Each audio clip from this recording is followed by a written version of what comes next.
Obrigado, Tainá e Uribe. Eu queria começar dizendo o seguinte: esse foi um discurso do presidente Donald Trump, um discurso ele se colocando como um estadista. Ele não estava falando para o eleitor americano, ele estava falando para um público externo.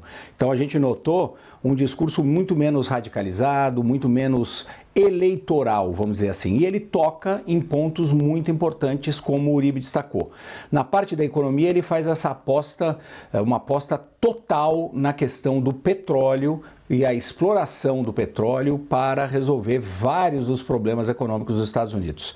Um deles seria essa queda da inflação. Como o Uribe coloca, possivelmente só a exploração de mais petróleo não vai ajudar, mas o que ele está tentando fazer aí, o Donald Trump, é reduzir o preço da energia, que aumentou muito, em especial depois do início da guerra na Ucrânia, porque a Rússia é uma grande produtora de petróleo e de gás.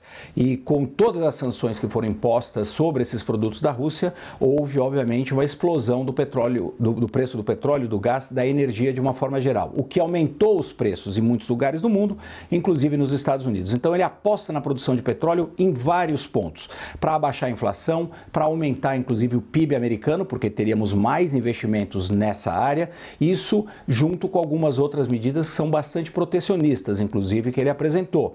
Medidas ali de que vai reduzir impostos para a produção de produtos, desde que seja nos Estados Unidos, voltou a falar em fazer tarifas maiores com outros produtos e disse que os Estados Unidos vai ser o melhor lugar do mundo para se produzir, ou seja, ele está tentando também atrair investimentos para fazer a economia dos Estados Unidos começar a girar numa velocidade ainda maior. Então, ele tentou explicar para esse público, que é um público seleto, um público internacional e um público de grandes investidores, grandes CEOs, qual é o plano econômico dele. Até certo ponto, claro, faz sentido. Uma queda nos preços da energia pode ter um impacto, sem dúvida nenhuma, na inflação dos Estados Unidos, e mais investimento em petróleo e na indústria nos Estados Unidos pode também, obviamente, fazer o PIB aumentar, gerar emprego, fazer a economia funcionar. Essa é a aposta do presidente Donald Trump. Claro que temos o outro lado da moeda, que é a questão ambiental, por exemplo. O mundo vinha se preparando para tentar cortar a emissão do petróleo, cortar o uso tão grande de combustíveis fósseis. O Donald Trump deixa claríssimo que esse não é o caminho que ele vai adotar, porque ele está colocando como prioridade o crescimento dos Estados Unidos, o combate à inflação e a criação de empregos nos Estados Unidos. É a velha política do America First. Então ele deixou isso muito claro e colocou de uma forma até calma, eu diria, muito menos radicalizado do que vários outros discursos que ele fez. Ele se colocou como um estadista falando para um público internacional e grandes investidores que estavam em Davos. Então a parte econômica eu resumiria dessa forma, Uribe. Não sei se vamos comentar também a parte internacional, da política internacional. Vamos, eu queria te perguntar sobre quando ele fala da aproximação com Xi Jinping para tentar justamente mediar esse conflito, né? Qual é a viabilidade dessa sugestão dada por Trump? Por que é tão relevante ele citar a China, Américo?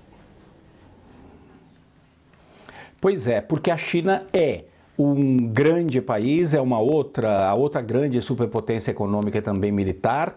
Vocês notam que ele foi muito simpático, inclusive, com relação à China e ao seu líder, o Xi Jinping. De novo, muito diferente das declarações dele na campanha presidencial, quando ele atacava muito a China. Nessa declaração, mais uma vez, não era uma declaração eleitoreira, era o Trump como um chefe de Estado, como um estadista. Então ele se colocou ali até de uma forma simpática com relação à China. Vocês notem que ele fez críticas, por exemplo, à União Europeia, mas disse que amava a Europa e os europeus. Ele se colocou de uma outra forma, ele não está mais disputando votos, ele está na Casa Branca e é o líder do governo americano. Ele sabe que a China vai ser fundamental em vários aspectos, vai ter que fazer alguns acordos com a China e falou, inclusive, e ele gastou bastante tempo falando sobre a guerra na Ucrânia. Ele acha, inclusive, que a questão do petróleo pode resolver a guerra na Ucrânia, porque a Rússia continua vendendo bastante petróleo para outros países, continua, portanto, tendo capital para fazer a sua máquina de guerra funcionar, vendendo, por exemplo, para a China e para a Índia. Então ele sabe que a China é um potencial parceiro, sabe do poder da China e foi muito mais ameno com relação ao presidente chinês Xi Jinping e também o governo chinês. Eu queria enfatizar outros dois pontos dessa parte internacional do discurso, Tainá Uribe, que a primeira questão da guerra, propriamente dito, em que ele dá algumas informações importantes. Primeiro, diz que a Ucrânia está disposta a fazer a negociação. Ele já teve algumas conversas com o presidente ucraniano Volodymyr Zelensky e ele diz que vai fazer todo o possível para acabar com a guerra, mas também não deu garantia nenhuma, como fez na campanha eleitoral, de que ele conseguiria acabar com a guerra rapidamente. Quando ele foi perguntado sobre isso, ele disse que a pergunta deveria ser endereçada ao presidente russo Vladimir Putin. E eu queria chamar a atenção também para um outro país que foi citado, em especial no começo desse discurso e dessa entrevista do Trump, que foi a Arábia Saudita, que é chave para muitos aspectos. Ele disse que a Arábia Saudita vai investir $1 trilhão nos Estados Unidos, vai eventualmente reduzir o preço ou ajudar a reduzir o preço do petróleo. De novo, o petróleo como a salvação de muitos problemas econômicos do mundo, inclusive da guerra até na Ucrânia. Então a gente fala aqui, ele deu destaque a 3 países que são países de natureza autoritária e que ele vê ali como chave para resolver vários problemas do mundo, inclusive a questão das armas nucleares, que ele defendeu, uma posição ali até pacifista, o corte de armas nucleares. Então, resumindo, ele fez um discurso como estadista, não mais como um candidato à Casa Branca, muito menos radicalizado, com alguns acenos para esses países, em especial Arábia Saudita, China e Rússia, com relação à guerra na Ucrânia.